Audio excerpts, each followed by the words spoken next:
Good day, sir and miss. Today I'm going to talk about Tesco CSR. I am Jachi, my group member will be Winnie, Sinte, Kenya, and Taha. Hi everyone, I'm Mohammad Taha Khan and I will be starting off with the introduction of Carroll's Pyramid of Corporate Social Responsibilities. It is a basic structure that gives an insight and creates discussion among organizations about how and why they should meet their social responsibilities. This pyramid, as shown in the slides, basically highlights those four components that are fundamental for every organizational platform to follow. These are economic, legal, ethical, and philanthropic responsibilities. There are certain key features to be noted of this pyramid. Firstly, profitability.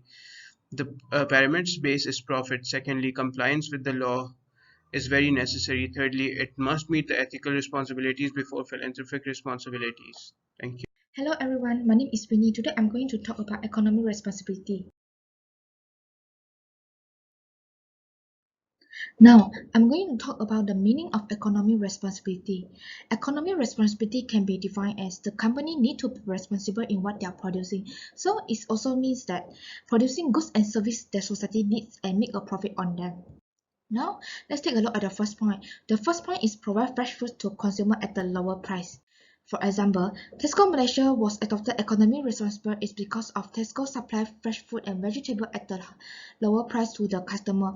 Most of the people will prefer to buy their stuff in Tesco instead of buying from the grocery shop because Tesco avoid offering the price and set the lower price of the product for the customer. Secondly, the price can be built locally product. Despite being an increasingly international company, we recognize the importance of being local and buying locally. Alongside value for the money, many customers put a premium on locally grown product. However, not everything can be local. Customers expect to buy whatever they want, regardless of season or company of origin.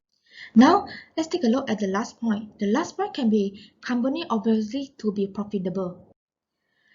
If the company profitable, the company have to pay the salary to the employees every month. If the company are not profitable, it won't be able to pay the salary to the employees. Hi everyone, today I'm going to talk about one of the elements in Carroll's pyramid, which is the legal responsibility. A legal responsibility is having the duty to obey the law regardless of what the organization done. In other words, you have to obey the law. And the purpose of having this is to maintain the balance of the society for the greater good for society, and it also helps to remove the inequalities and unfairness in the society. An example of legal responsibility is to pay employee wages according to the law and to pay tax to government to ensure clean account books to help the government to track of the economic state of the company. There are actually three evidence found that Tesco is actually complying with the legal responsibility. The first evidence is Tesco is trying to engage with government on a range of policy issues. Tesco is doing this by operating a government and corporate responsibility team to work closely with the government so that they can ensure their response to government consultation are aligned to their policy and practices. Another evidence is Tesco is currently working with government to protect the environment. Tesco is doing this not to only fulfill the legal responsibility, it also trying to achieve one of the triple bottom lines principle, which is saving the planet. And the second evidence is Tesco is trying to setting an action plan to employee. This is because Tesco found out that the migrant workers that are employed by the labor provider are identified with several serious allegations. So in the response of this, Tesco has implemented a comprehensive action plan which developed by Tesco Malaysia, Tesco Group Responsible Sourcing and external human rights expert to investigate the abuse and create a support line on grievance mechanism for agency workers that are available in their own home language and trying to act as a guideline to ensure workers access their passport whenever they need it.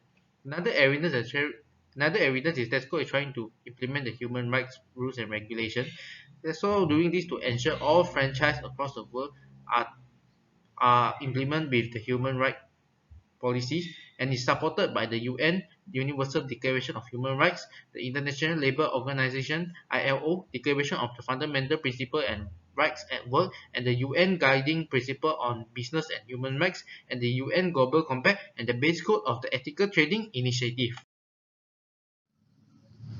Hi everyone, I'm Chosentek. Today I'm going to talk about the ethical responsibility which is in the Carroll's pyramid. Ethical responsibility focuses on ensuring that all stakeholders in a business receive fair treatment from employees to customers.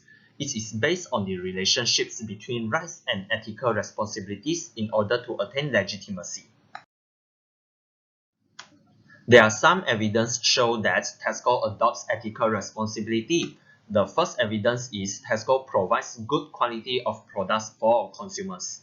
All the food products that Tesco sell are fresh and safe to use. Tesco do not sell the food products that are unfresh or expired because consumers' health will be harmed. The second evidence is Tesco provides products with reasonable price as listed by Ministry of Domestic Trade and Consumer Affairs. Tesco do not increase the price of items in order to earn higher profits as they know if the goods price are too high, it will cause a heavy burden on consumers. Hi everyone, today I'm going to talk about philanthropic responsibility. The definition of philanthropic responsibility will be a person or organization seeking to promote the welfare of others, generous and benevolent. Firstly, I will going to talk about Walk for Life. The aim of this event is raising funds and support of underprivileged children suffering from leukemia. Tesco Malaysia fundraising efforts aim to raise RM1 million to help 100 underprivileged children with leukemia within 3 years. As a part of global commitment, Tesco Malaysia continuously tackle the issue of global warming through various endeavors such as energy saving, implementing green card points to encourage shoppers to use their own bags. At Tesco Malaysia, nothing is more important than creating value for customers and a better, greener future for the world.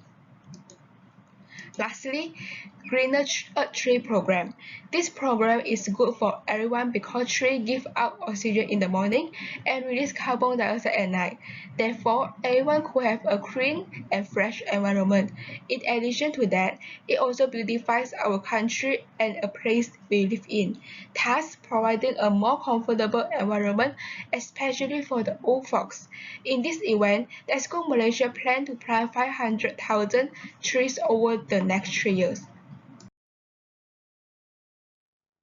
To conclude this presentation, I would like to emphasize on the fact that in order for companies and organizations to rise up on their platform and increase the prosperity of their business, it is important for them to abide by this four-part definition of CSR in proper order. They should abide by their economic responsibilities to make profits expected of them by their shareholders, their legal obligations to follow the law, their ethical responsibilities as expected by the society, and lastly, philanthropic responsibility desired by the society as well. That is the way an organization is built and flourished upon harmony as shown by the market giant Tesco. Thank you.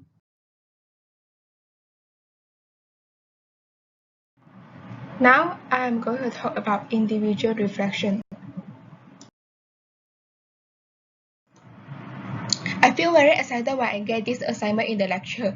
I am very interested to do this article because I want to know more about it. For example, what management approach are using by Tesco? What is the SWOT analysis and Porter 5 force for Tesco? This assignment is totally different with the assignment that I done previously. This project are more on critical thinking. You need to read all the journal article and summarize the article to write in the assignment. Moreover, you need to do a video presentation which I had not experienced before. Furthermore, you need to use WhatsApp to communicate to your group mates. Previously, I think that Tesco is a hypermarket that had not organized any charity before. But after I find the resources, I find that Tesco actually organized a lot of charity. For example, Walk to Life to help the leukemia and also Greener the Earth. Coming to the last part, I'm going to talk about my individual reflection. I feel very grateful to meet up with my groupmates throughout this assignment because when I face any problem, they will tell me what should I do and we also discuss together. In the assignment, I can learn more about what the management approach that Tesco is using and what is the SWOT analysis Porter 5 forces for Tesco. Furthermore, the things that I learned in this lesson in management comprises planning, organizing, leading, and controlling for the purpose of achieve a goal. Management is the act of engaging with an organization, human talent, and using the physical resources at a manager's disposal to accomplish desired goals and objectives efficiently and effectively. I really feel very excited because it will help me gain more management knowledge and learn a lot of things in this lesson. Thank you very much.